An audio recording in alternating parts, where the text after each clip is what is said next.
Magandang araw Luzon, Visayas at Mindanao, Sabah. So welcome back na naman po kayo ngayon dito sa ating Pilipinas News Channel na kung saan pag-uusapan po natin yung mga exciting news ngayon dito sa boxing world, mga kababayan. So siguradong matutuwa po kayo kung maririnig po ninyo, mga kababayan, na ang ating legendary boxer na si Manny Pacquiao ay muling lalabanan ang kanyang nakatunggali na noon na isa ring fighter of the century ngayon na si Floyd Mayweather Jr.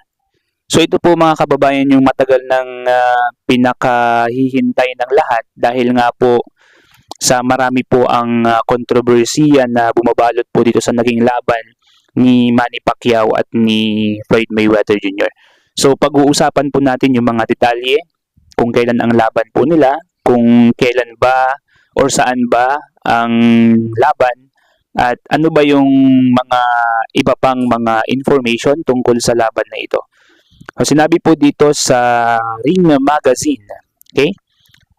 Announced, Floyd Mayweather and Manny Pacquiao will officially run it back in a professional rematch on September 19th at the Sphere in Las Vegas.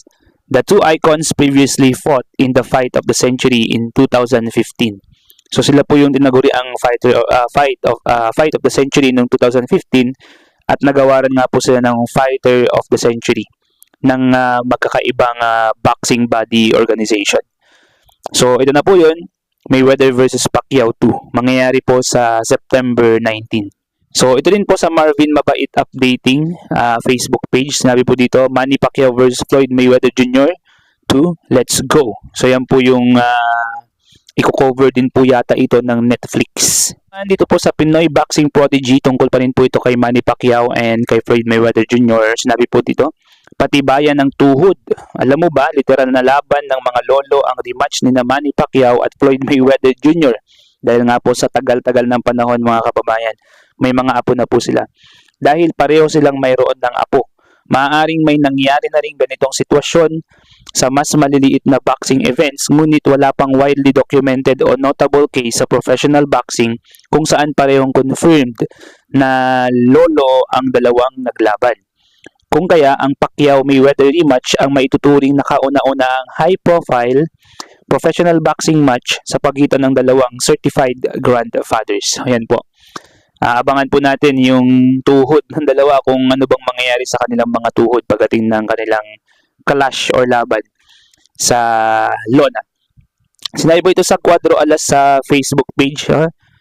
Cuadro Alas fans Facebook page, mga kababayan. Ito ang comment ng isa nating followers na kung si Inoue daw di umano ang nakalaban ni King Ryan Garcia, ay tiyak na hindi aabot si Garcia ng round 12 dahil si Inoue ay mabilis, malakas at maabilidad. Ano sa palagay nyo, mga tol? Kung si Naoya Inoue nga ang nakalaban nito, tiyak bang knockout ang aabutin na Garcia? So paki-comment po, mga kababayan, kung ano po yung suggestion po ninyo or comments po ninyo dito sa statement po na ito. Hindi aabot ng round 12 si Garcia kung si Inoue ang nakalaban. Okay, sa tingin ko, malakas din po si Garcia, no? Sa iba pa pong mga balita, mga kababayan, related pa rin po ito sa talagang napipintong laban ni Manny Pacquiao ngayong taon and ni Floyd Mayweather Jr.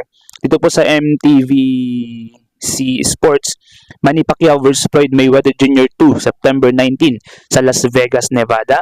Markahan na ang petsa, mga idol. Pero ang tanong, ganun pa rin ba ang boxing style na gagawin ni Floyd para talunin ulit si Pacman? Okay, so nung nakaraan po, maraming mga issues na nangyari kay Pacquiao, yung shoulder niya, at iba pang mga conditions, no? Ngayon, hopefully, mapaghandaan na po ni Manny Pacquiao yung kanilang magiging laban dahil nakakahiya talaga sa buong mundo kung sakaling madadalawan siya ni Floyd Mayweather Jr.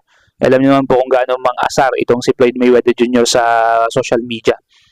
Sa Pinoy Boxing Prodigy Facebook page, ang rankings na po ni Manny Pacquiao, mga kababayan, ay sa WBC at WBO Organization of Boxings ay rated po siyang number 3.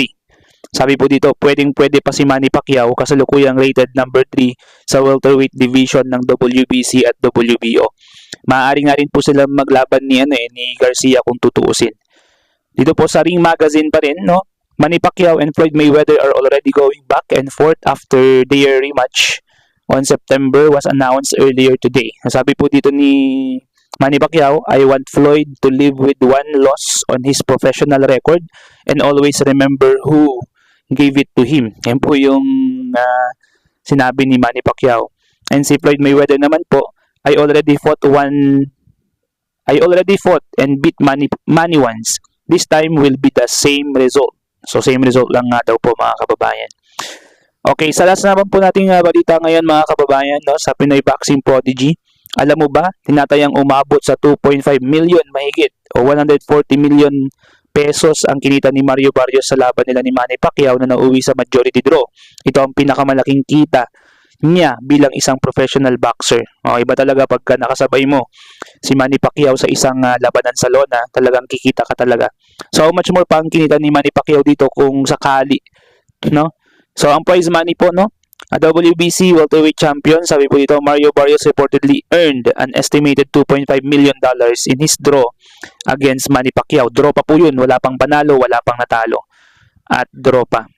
Bahabol nga po pala, no, dito sa KO Boxing Channel, breaking, Manny Pacquiao at Floyd Mayweather muling magtatagpo sa ibabaw ng lona sa isang professional rematch sa paparating na September 19 at gaganapin sa Sphere sa Las Vegas, Nevada, USA. So yun po yung magiging rematch mga kababayan. So marami na pong mga lihitimong Facebook page, lihitimong outlet ang nagsabi, also the Ring Magazine, sinabi na po na matutuloy ang laban sa September 19 sa Las Vegas, Nevada. Hopefully, walang mga kanya-kanyang rason ang mag-a-arise during the coming months, mga kababayan. So, exciting po ito. Panoorin po natin at ilagay na po natin sa ating mga kalendaryo. Kung nagustuhan po ninyo yung ating update ngayon dito sa ating channel, paki-subscribe naman po ang ating channel and paki-like po ang video na to kung nagustuhan niyo po yung content ng ating video ngayon. And once again, this is Pilipinas News Channel. Maraming salamat po. Shoutout sa inyong lahat, sa mga sumusuporta, sumusubaybay sa ating videos dito sa ating channel. Once again, this is Pilipinas News Channel. Peace out.